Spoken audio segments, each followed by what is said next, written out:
Най-накрая дойде моя ред за Temu Hall. Накупих си 3 комплекта органайзери за моята тоалетка и то за жълти стотинки, които ще ми спестят много място и много време.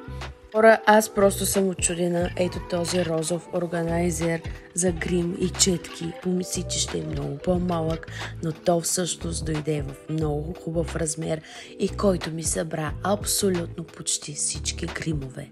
А го купих само за 6,98. Хора, аз просто обожавам Тему. Накупих си 10 кутии за съхранение и то познайте за какво. Да, отново за моята тоалетка, където да се побера всички боклуци, които имам.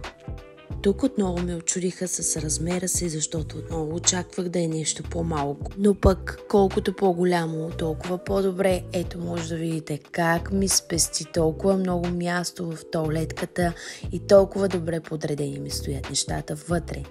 Мисля, че повече няма да се разхвърля. Тук следва да ви покажа едно мини портмоне, което просто го търсих навсякъде, но не мога да го намеря.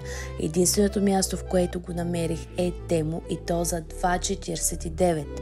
Портмонето ми харесва толкова много, защото е мини, а събира толкова много карти, може и пари. Толкова мини, че мога да се го побирам без проблем във всяка една чанта. Забравяйте да влезете с моя промокод в Тему за 90% отстъпка от вашето пазаруване. Тук отново си поръчах 3 органайзери за стена и то само за 1,78.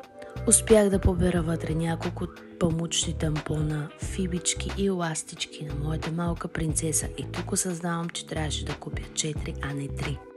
За жалост поръчката свърши, но не забравяйте да влезете в профила ми и да се регистрирате в Тему с моя линк или с моя код за 90% отстъпка.